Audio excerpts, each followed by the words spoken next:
Ya bafowethu, nginombuzo.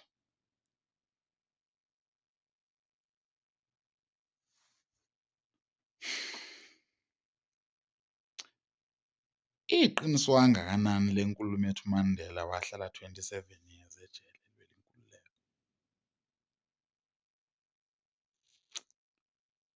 Waphuma wazoba yihero kithi.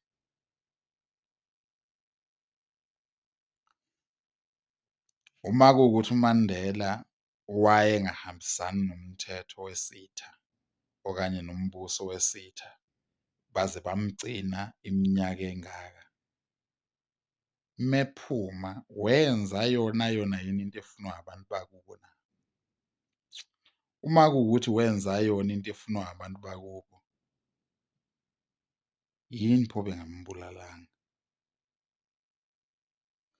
Khona lo mfo lo owangapha phezulu ko-Burkina Faso. Lo mfo lona sebezama ukumbulala more than angazi kangaki 100 times. Uma bengathola ithuba lo mfo bambophe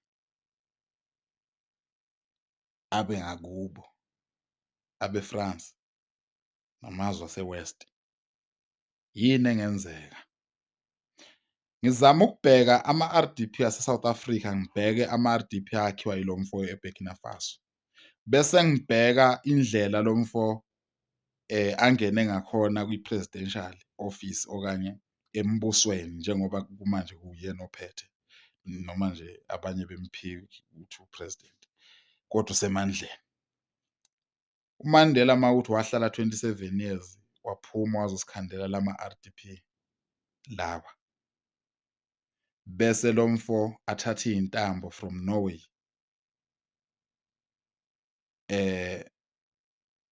in 3 years ebe enze lama-R_D_P.